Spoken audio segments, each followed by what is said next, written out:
Hey guys, welcome back to our channel science for all. मैं हूँ काशिफ। और मैं हूँ करीना। करीना नहीं, झूठ बोल रही है अलीना।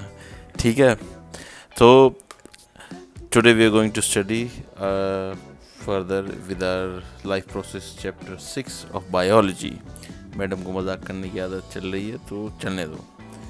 और आपने अपनी पिछली वीडियो में डिस्कस किया था रेस्पिरेशन, और आगे हम डिस्कस करेंगे टाइप्स ऑफ रेस्पिरेशन, जो कुछ इस तरह से दिखता है हमारी बुक में। तो जैसा कि कल हमने पढ़ा था, हम समझ चुके थे कि रेस्पिरेशन क्या होता है। अब लेना बताइए आप कि रेस्पिरेशन की क्या टाइप्स हैं, किस किस तरह की होती है। जैसे कि ऑर्गेनिजम्स होते हैं कई तरह के, तो कुछ ऑर्गेनिजम्स ऐसे हैं जो ऑक्सीजन के साथ रेस्पिरेशन करते हैं, और कुछ ऐसे भी हैं जो बिना ऑक्सीजन के भी रेस्पिरेशन की प्रोसेस को पूरा कर देते हैं। तो उनके हिसाब से रेस्पिरेशन दो तरह के होते हैं, और वो कौन से हैं? एरोबिक और एनारोबिक। तो बात करते हैं एरोबिक रेस्पिरेशन की। एरोबिक रेस्पिरेशन जो है वो होता है हमारा ऑक्सीजन की प्रेजेंस में, करेक्ट? यस। और एरोबिक रेस्पिरेशन में जो हमारा ग्लूकोज फूड होता है वो कम्प्लीटली टूट जाता है ऑक्सीजन के साथ मिलके दो चीज़ों में, कार्बन डाइऑक्साइड में और वाटर में। हाँ, और जैसे कि हमने कल वाली वीडियो में बताया था कि जितनी भी एनर्जी प्रोड्यूस होती है रेस्पिरेशन के दौरान, वो सारी कहाँ स्टोर हो जाती है? एटीपी में। हाँ, यानी कि एटीपी मॉलिक्यूल्स में, जो कि कहाँ होते हैं? हमारी बॉडी में सेल्स के अंदर। और एटीपी में याद दिला दूँ है एटिनो ट्राई फॉस्फेट। बहुत लंबा नाम है।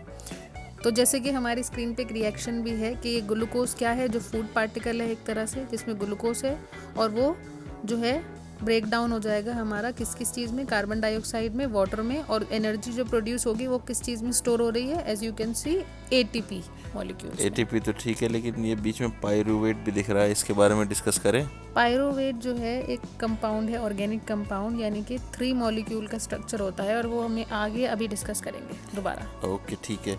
और जैसा कि हम जानते हैं कि माइटोकॉन्ड्रिया हमारे जनरेटर्स होते हैं, और इन जनरेटर में हमारी जो एनर्जी है वो यूज़ होती है। और ये बॉडी में सेल्स के अंदर होते हैं, ये साइट है हमारे रेस्पिरेशन कि ओके, तो let's start with anaerobic respiration. So कमाल की बात यह है कि एनारोबिक, मुझे नहीं पता था कि रेस्पिरेशन कोई है, कुछ लोग ऐसे भी हैं या ऑर्गेनिज्म ऐसे भी हैं जो बिना ऑक्सीजन के भी सर्वाइव करते हैं। और इसीलिए एनारोबिक रेस्पिरेशन जो है एक इंटरेस्टिंग चीज़ है जो उभर के आती है सामने।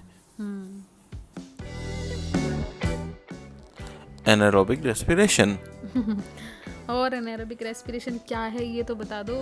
एनारोबिक रेस्पिरेशन वो है जहाँ पे जो ऑर्गेनिज्म है वो रेस्पिरेट करते हैं ऑक्सीजन की एब्सेंस में, और वो जो है जनरली ईस्ट और बैक्टीरिया होते हैं। और जनरली इस प्रोसेस में जो है अल्कोहल और ये सब चीज़ें बनती हैं, जो फर्मेंटेशन होता है, जो सड़ने वाली चीज़ें होती हैं, उसमें ये काम आता है एनारोबिक रेस्पिरेशन, करेक्ट? हाँ, मतलब कि जो इस तरह के ऑर्गेनिजम्स हो गए जैसे कि यीस्ट और बैक्टीरिया, ये अपनी रेस्पिरेशन की प्रोसेस बिना ऑक्सीजन के कर सकते हैं। और ये ग्लूकोज का जो फूड पार्टिकल है, जैसे कि एरोबिक रेस्पिरेशन में जब ग्लूकोज टूटता है तो कार्बन डाइऑक्साइड और वाटर बनता है और एनर्जी।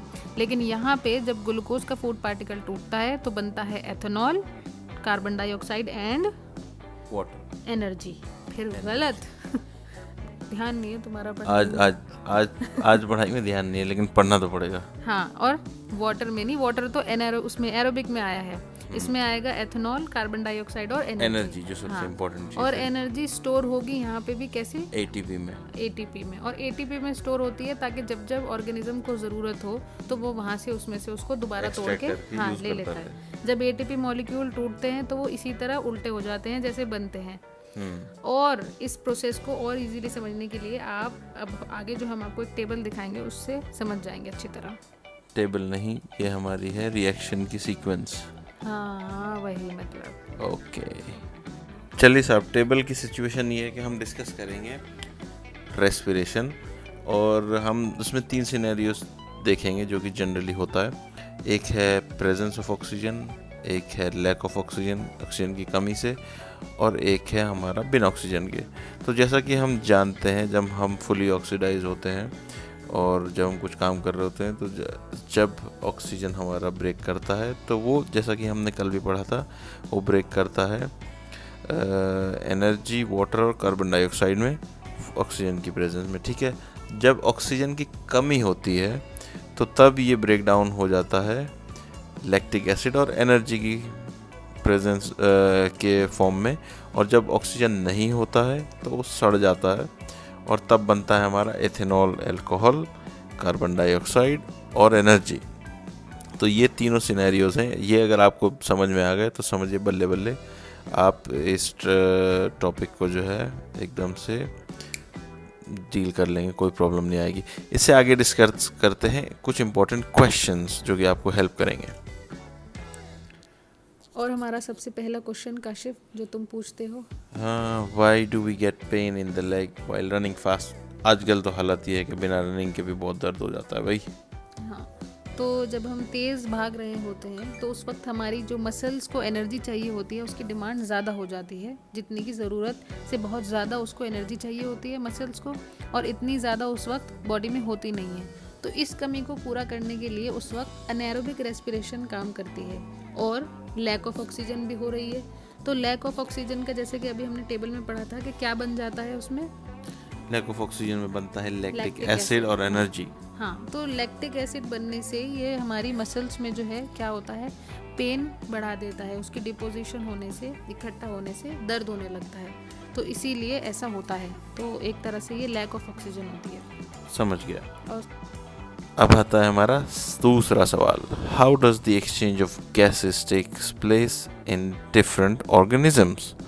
सो अलीना, ये सवाल बहुत ज़्यादा आता है कि अलग अलग तरह के ऑर्गेनिजम्स होते हैं, जैसे कि सिंगल सेल या यूनिसेल्युलर, और हो गए हमारे मल्टी सेलुलर।